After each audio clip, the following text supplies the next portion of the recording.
Billionaire mother listens to black cleaning lady teaching 5 languages to her autistic son. Her life changes forever. Just what did you think you're doing with my son? Eleanor Vance's icy tone cut through the grand entrance of their $50 million estate. At 42, the woman who ran a tech dynasty stared down at a sight that clearly annoyed her. A black woman in a gray smock, right there on the floor with her 8-year-old boy, Oliver, who had autism. Isabella Rossi, who was 36, got to her feet, all calm, and tidied her cleaning things. She'd been at the house for 4 months, a ghost in the background, never saying a word. They had no idea she'd once been a respected professor at 2 major colleges before life threw her a curveball, forcing her to take whatever work she could find to care for her ailing mother. "I'm so sorry, Mrs. Vance. I was only what?" Eleanor shot back, her Manolo Blahnik stilettos clicking like accusations as she walked closer. "Oliver hasn't said a word to a soul in 18 months. Not one, and now I come in to find you." What? Filling his mind with who knows what. Young Oliver just sat there, a picture book in his lap. His green eyes had a light in them Isabella knew well. It wasn't a limitation. It was this bright spark, just needing the right nudge. "I was just tidying and he approached me," Isabella said, bending the truth a little. The real story was, for weeks, she'd seen Oliver tune in when she'd hum little phrases in other languages as she worked. It started with German, then some Italian, until just the day before he'd breathed his first word in ages. "Ciao." Eleanor snatched the book from Oliver. "A Spanish book? Where did this appear from?" "From the library, ma'am. I was putting things in order and you decided my son was some kind of project?" Eleanor's eyes blazed. "He has profound autism. He doesn't speak, doesn't connect, doesn't pick things up. 3 of the top specialists in this country have said so." Something inside Isabella just flared. Not anger, but this feeling of knowing. She'd seen that same discounted look on so many kids, written off by people who couldn't see past their own blinders. "With all respect, Mrs. Vance," Isabella began, her voice carrying a steadiness that comes from weathering tougher storms. "Sometimes kids just need to be reached in a way that clicks for them." Eleanor just scoffed. "You, a cleaner, are going to tell me about my own child? A boy you've known for 4 months?" "It's not about telling you anything," Isabella replied, kneeling beside Oliver once more. "It's just seeing what's possible." And then it happened. Oliver looked right up from the floor, straight at Isabella, and let out a little phrase that made Eleanor physically recoil. "Danke schön, Frau Isabella." The silence after that was huge. Eleanor just blinked, like she couldn't process what her ears had just taken in. He spoke German." Isabella just gave a small nod, a little glint of quiet pride in her eyes. "Children like Oliver aren't broken, Mrs. Vance. They simply have their own way of communicating." Eleanor looked at her son, then to Isabella, then back to Oliver, who was now turning the pages of the Spanish book, actually interested. For the first time in what felt like forever, her boy's eyes looked alive. "How did you know?" Eleanor whispered, her usual confidence suddenly shaky with disbelief. Isabella offered a gentle smile. Not a smirk of triumph, but the kind you give when you understand things most don't. "Not yet. Let's just say I've been on the other side of this kind of doubt before. Right there in that cold, rich house where money bought everything but true insight. A woman nobody ever really saw had just sown the first tiny seed of a change no one could have predicted. If you've ever been completely misjudged by someone who should have known better, you get it. Sometimes the best way to answer is to just show them what you've got. Stick around to see how a so-called simple cleaning lady didn't just change a child's world, but completely turned a family upside down. A family that thought every problem had a price tag. The very next morning, Eleanor knew what she had to do. She summoned Isabella to her personal study, a room lined with business awards and photos from charity galas, like proof of how good a person she was. "I need to make some things perfectly clear," Eleanor started, not even offering Isabella a seat. "What went on yesterday? That was a fluke. Oliver makes sounds sometimes. It's nothing." Isabella stood there, hands folded politely. "I see, ma'am. I expect you to stay away from him. No talking to him at all." Eleanor paused, looking at Isabella with an even colder expression. "Actually, perhaps it's best if you stick to the basement in the staff areas. Maria, the main housekeeper, can handle the parts of the house Oliver uses." If only she had a clue, Isabella thought. If she knew I hold a PhD from Stanford University in developmental psycholinguistics, that my whole focus is language acquisition in atypical learners, that I've had 15 papers published in renowned scientific journals. Of course, Mrs. Vance, just cleaning, but Eleanor wasn't quite done. And while we were on the subject of limits, she leaned back, a mean little smile playing on her face. I trust you weren't getting any ideas from what happened. Oliver is profoundly autistic. 3 of the nation's leading neurologists have confirmed it. He's not going to improve. He'll never talk like other kids. He won't lead a normal life. Every single word felt like a deliberate jab, but Isabella Rossi kept her face perfectly calm. Inside, though, she was thinking of the 45 cases she'd personally followed. Children once dismissed as beyond help, who were now in college, speaking several languages, and thriving in their careers. I appreciate your worry, ma'am. Worry? Eleanor Vance let out a dry laugh. It's not worry, it's just how things are. And I'd really rather my son wasn't some kind of test subject for, well, people who aren't qualified. Later that day, as Isabella was sorting the supplies down in the basement, she heard someone on the stairs. It was Dr. Alan Peterson, the family's private doctor, looking thoughtful as he came down. Hope I'm not bothering you, he said, glancing around to make sure they were alone. I have to ask you about Oliver. Isabella paused her work. Is everything okay? More than okay, actually. Yesterday, when I heard him speak German, that was the first real unprompted thing he said in 18 months. Dr. Peterson stepped closer, his voice low. I've been a doctor for 25 years. I can tell when a child is truly reacting to something and when it's just noise. Isabella's heart started to pick up speed. So what do you believe happened? Do you happen to have any experience with special needs education? For a split second, Isabella paused. Coming clean could change everything, for better or for much worse. She looked at him closely, trying to see if he was someone she could trust.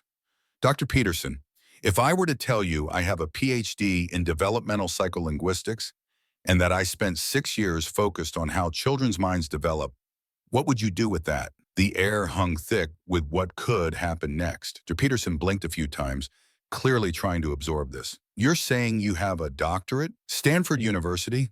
My dissertation was on language acquisition in atypical learners. I've had 15 papers published in international science journals. Good heavens, he actually sat down on a crate nearby.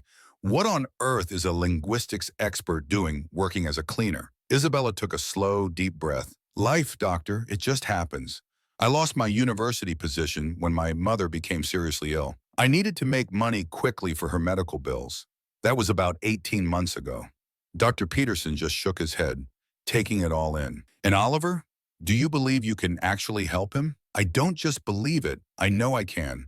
He's not profoundly autistic, despite the diagnosis. Yes, he shows some traits on the spectrum, but his main issue is selective mutism, along with being highly sensitive to sounds.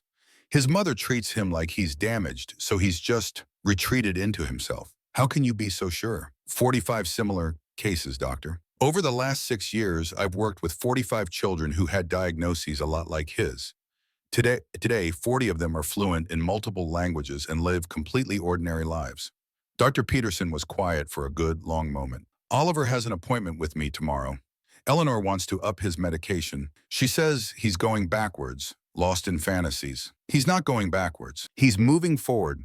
For the first time in 18 months, he's found a way to communicate that actually resonates with him. I believe you. Dr. Peterson pulled a card from his wallet. My personal number. If you're prepared to try and help this boy, I'll figure out a way to give you the medical backing for what you do. But we'll have to be incredibly careful. After he'd gone, Isabella was left alone in the basement, just holding that card. For the first time in a long while, a real plan started to click into place in her mind. That evening, while Eleanor was out at her social club having dinner with friends, Isabella did something she hadn't done in 2 years.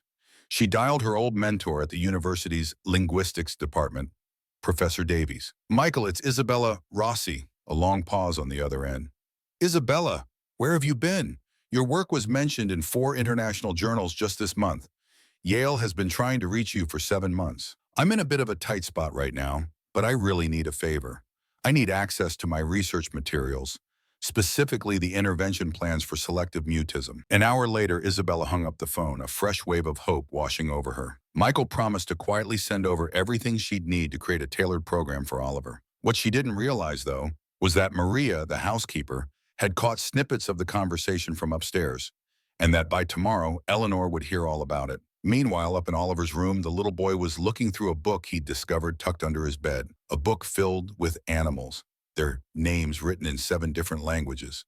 A book a certain former university professor had intentionally left for him. Cat, chat, gato, katza, he whispered, each new word a little piece of music to his own ears.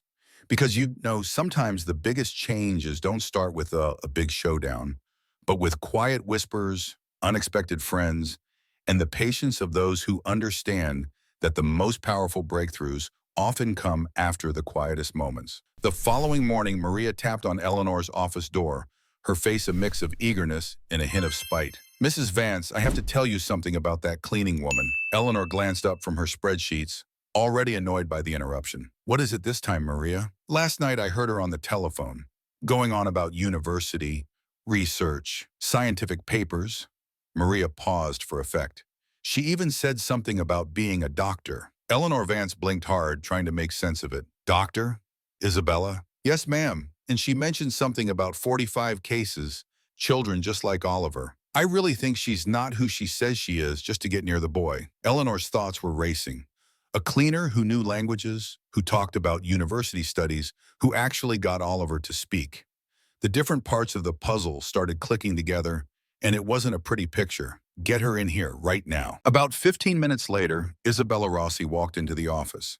Eleanor was behind her desk, laptop open, with an expression Isabella had never seen on her. "Sit down," Eleanor said, her voice like ice. Isabella did, keeping up that calm front she'd perfected these last few months. "You haven't been honest with me," Eleanor started, spinning the laptop to face Isabella. Displayed on the screen was a Stanford University webpage for Dr. Isabella Rossi, complete with a long list of publications and accolades. "I never misled you, Mrs. Vance. I simply didn't volunteer details you didn't ask for." "Didn't ask for?" Eleanor slammed her palm on the desk. "You let me think you were just some uneducated cleaning woman, while this whole time you were a doctor of linguistics, specializing in children with autism." "And why should that have mattered?" Isabella asked, her voice still steady. "You made it perfectly clear from my first day that I was supposed to be invisible, that my only job was to clean, not to have any thoughts, that people like me didn't have anything worthwhile to contribute." Eleanor felt a strange, uncomfortable flip in her stomach.